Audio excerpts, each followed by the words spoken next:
All right, this is part three. You got that? Three, not one, not two, but three. This is part three of our 6.5 notes on the spread and impact of the Reformation. If you haven't watched parts one and two yet, stop and go back and do that.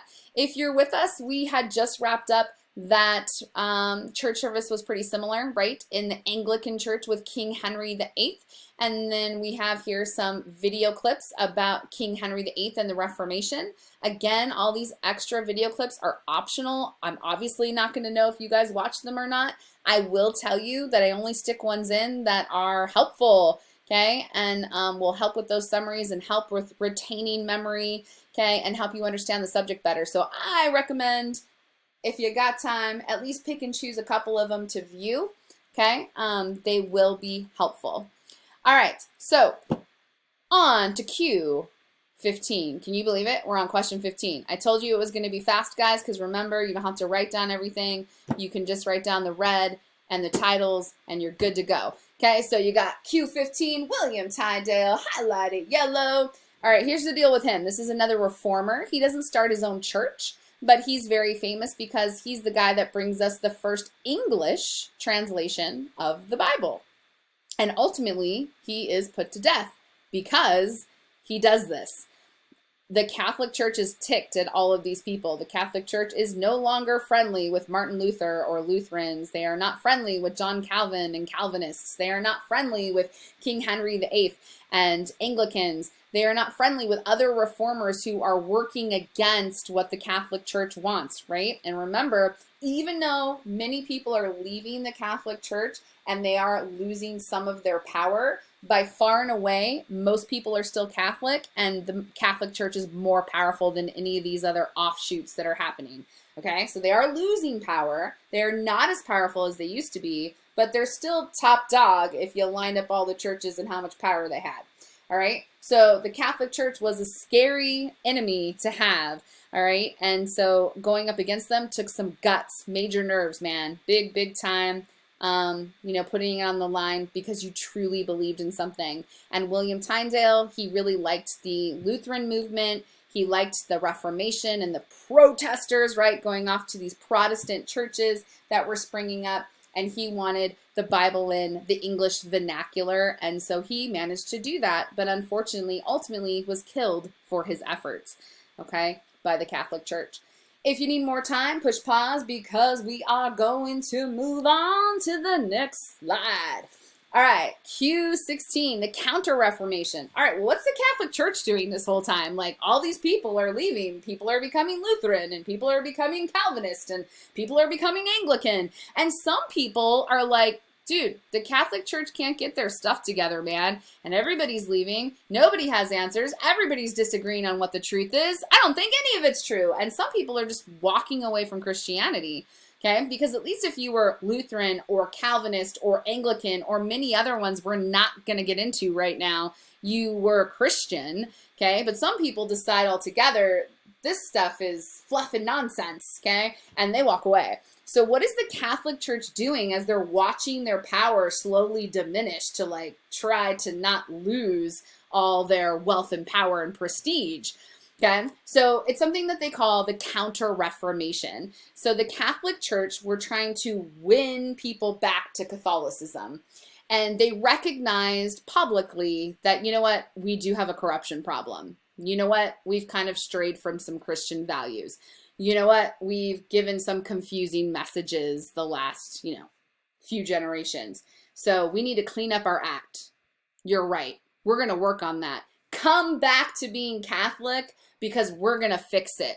And they really made a lot of pomp and circumstance, a lot of big deals about Catholic tradition that a lot of these people grew up in, okay? About Catholic holidays and Catholic ritual and festivals and things that the Catholic Church promoted and paid for, because remember, they were more wealthy than any given kingdom, right, or country. And so they really like kind of did a rehaul on their image. It was a image makeover, and they were trying to win people back through like nostalgia, oh, I remember when I was a kid and I went to that festival and I missed that, and trying to get people to come back by promising they were going to fix corruption. So that's kind of the counter Reformation, is actions that they take to try to win people back, get them all warm and fuzzy inside, promise to fix that corruption, and actually did take steps towards at least some of the corruption issues and trying to fix them and clean their act up.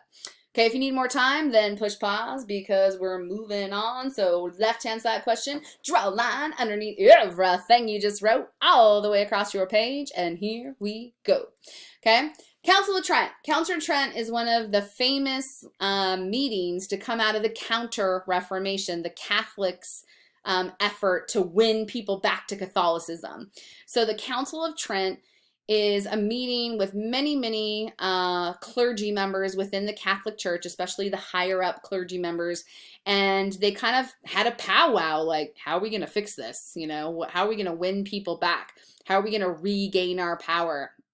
And they kind of realized they had two main goals. So this is part of the counter-reformation that's happening, right? They're countering the reform that's happening. Come back to being Catholic. And so their two main goals were, one, stop corruption, two, uphold Catholic tradition. So kind of what I was telling you on the last slide, guys, that's where that comes from. This Council of Trent is where they decide to clean their image up and to win back believers, to win back followers, and maybe even get some new Catholic people that had never been Catholic. We need to clean our act up, stop corruption. We need to get nostalgia and warm and fuzzy feelings flowing through these people about Catholic tradition and things they'd remembered from their childhood.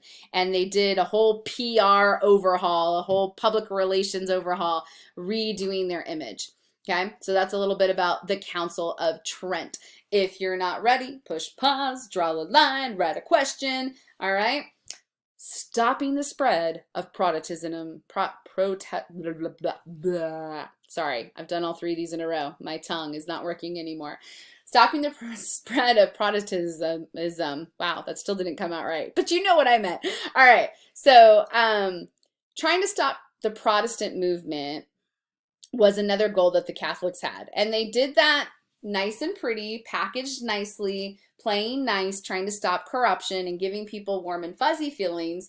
But it was really kind of contradictory, because at the same time they were doing that and like, love us and we're wonderful and we changed our ways and we're not corrupt. Okay, at the same time that they're preaching all that, and some of that is happening, you have something called the Inquisition going on. Remember that word, Inquisition. It was ugly. It was a bloodbath. It wasn't pretty. Okay. In the Inquisition, it was inquisitioners' job, people the Catholic Church hired to go out and find anyone that was acting like a heretic. And we've used that word before. Remember, heretic means a person that is teaching anything against what the Catholic Church had been teaching. So it could have been a biblical thing, the Catholic Church says the Bible says thing A, and I'm saying it says thing B, then you're a heretic. So Martin Luther, John Calvin, King Henry VIII, like they're all heretics, right? But it could also be, because remember, the Catholic Church was involved in politics and in education and stuff. So they also had stances about what that meant. Like the Catholic Church had taught that the earth was in the center of the universe, not the sun. And so if you walked around saying, no, the sun's in the center of the universe, even though it has nothing to do with the Bible, you would still be labeled a heretic. So if you in any way, shape, or form disagreed with the Catholic Church, then guess what? You're a heretic. And the Inquisition was this very dark spot on Catholic Church history where they went out searching for people that the Inquisitioners viewed as heretics. The problem is that could literally be like almost anyone. And even if you weren't one, they might torture you or throw you in jail or fine you anyway. So you'd give up names of other people that you could accuse being a heretic, and then they'd go torture those people, kill those people, beat those people up, put those people in jail, and the domino effect continued. So it was quite a bloodbath. The worst area of this was Spain. Spain's Inquisition, the Spanish Inquisition, got very, very ugly, very violent, very bloody. Not pretty. So on one hand, The Counter-Reformation is, we're going to fix our ways and warm and fuzzy nostalgia. And on the other hand, the Counter-Reformation is the Catholic Church kind of like snuff out anyone that disagreed with them. Okay? Draw a line underneath everything you just wrote all the way across your page. Be aware that there is information on video clips about the Counter-Reformation. Again, optional, but I'd recommend if you have the time to watch those. Last question, guys. Last one. Woohoo! Last one. Okay, the effects of the Renaissance and the Reformation. Remember that the Renaissance had people kind of focusing on secular issues. Remember, secular means non-religious. So they had been not as focused on religion as they had been during medieval times, right? They couldn't answer for the Black Death. The Catholic Church couldn't, and all this violence and, feudalism and everything. And some people had kind of been like, we're going to look for answers elsewhere. Well, this Reformation movement that happens during the Renaissance, remember, the Renaissance and the Reformation are happening during the same time period, okay? The Reformation really puts the spotlight back on religion. And so maybe you had kind of stepped away. Well, now you're front and center. It's got your attention again, and it actually ends up putting people's focus back on religion, and it spreads religion in good and bad ways. There's a lot of death. There's a lot of bloodshed. The Reformation movement is responsible for a lot of wars. It's responsible for a lot of persecution and hate. However, it's also responsible for economies thriving and Christianity spreading across the globe and becoming an international affair and not just something that was kind of being practiced in Europe. Okay, so it definitely has pros and cons that it took place. It is a game changer. It is one of the #1 events of how our world has changed because of the Reformation taking place. So it definitely did a lot of things to change a lot of stuff.